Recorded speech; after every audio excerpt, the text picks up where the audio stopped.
Guan Yin Bodhisattva granted me a second chance in life. Deepest gratitude to the greatly merciful and greatly compassionate Guan Yin Bodhisattva.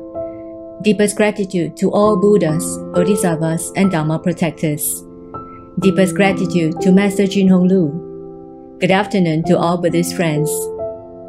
I once was an outright ignorant person. I had committed acts of killing, theft, sexual misconduct, and speaking ill of others, violating 4 out of the 5 Buddhist precepts. Besides having 2 abortions, I once operated a restaurant business selling lobsters for a year or so. I was also addicted to playing mahjong, a bad habit that I could not break for the past 20-odd years. Driven by greed of winning at the mahjong table, I played cheat. My list of sinful acts include my promiscuous tendencies and my habit of speaking ill of others. I was unkind to everyone, including my own family members. I'm ashamed to admit that I was to be blamed for breaking up my younger brother's family. Alas, how ignorant I once was. Unbeknown to me, through those acts I was in reality inflicting harm upon myself. Unabashed, my evil inclination was so deeply rooted in me that it all felt so natural, and as a matter of fact, I drew immense joy on someone else's sorrow. Amid all the grievous harm that I caused others, I was building up negative karma that was sinisterly creeping up on me. Here's a list of chronological events that subsequently unfolded in my life. Year 2012, at the age of 46, I started to develop an unexplainable propensity to lose my footing, oblivious to the fast approaching ill omen.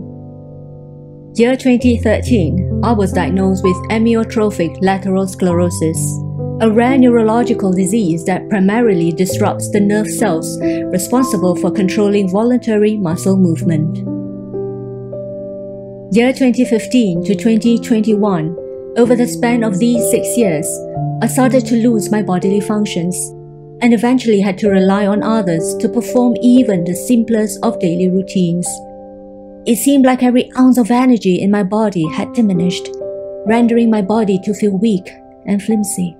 My condition deteriorated to a point that my neck was unable to support my head and my speech became impaired.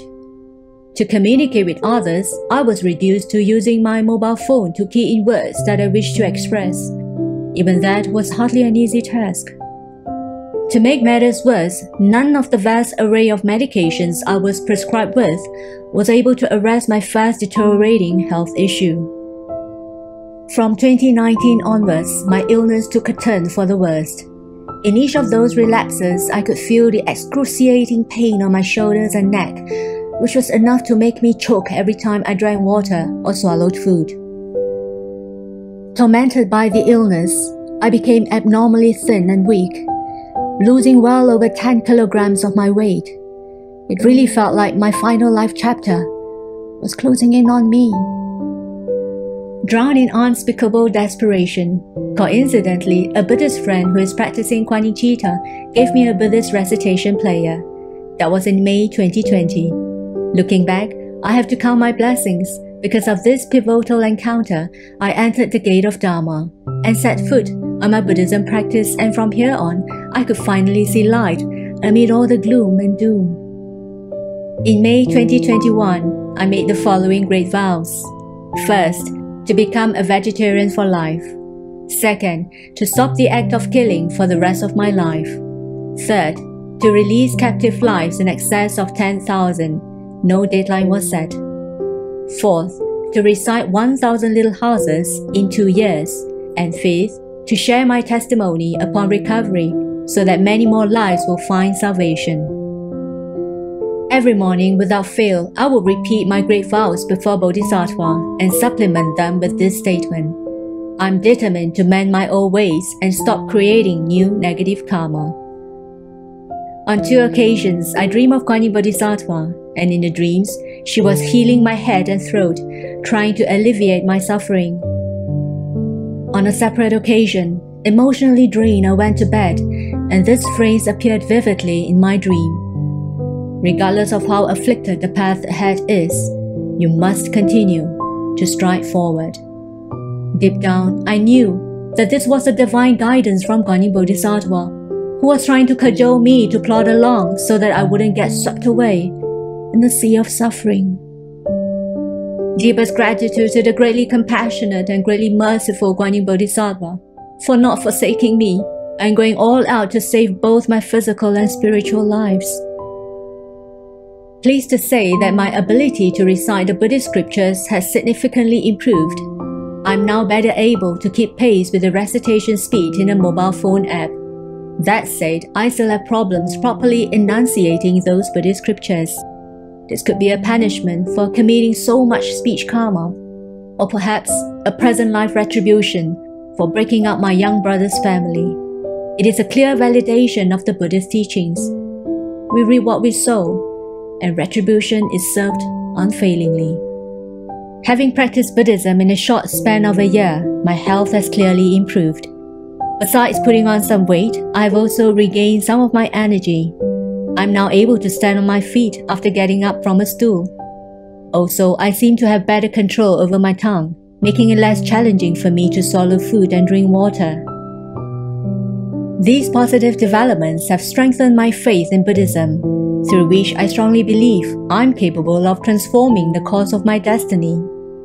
Deep down, I know it is just a matter of time before my health makes further improvement, as long as I remain steadfast in my Buddhism practice. Ironically, I'm grateful to have been stricken with this illness, because without it, I would not have embarked on my Buddhism practice with Guan Yin Citta. Looking back, it was a blessing in disguise, that at the depths of my sorrow, when my life came crashing down, and when I didn't even have the physical strength to commit suicide, I saw a ray of sunshine. It's hard to imagine. In the space of 1 year of my Buddhism practice, my life has dramatically turned around. My physical and emotional health is on the mend, and most importantly, I gain a better understanding of the true meaning of life. I do not dare to harbor the thought of making an instantaneous recovery and reclaiming life normalcy. After all, how is it possible for the negative karma that I have built up after years of going astray in human wilderness to literally evaporate overnight? Echoing this is a Chinese saying, it takes more than one cold day for the river to freeze 3 feet deep. But one thing for sure, I'm resolute to strive on, with the Dharma as my guiding light. With this, I've come to the end of my sharing. If my sharing today is improper in any way, I seek forgiveness from Guan Bodhisattva and Dharma protectors.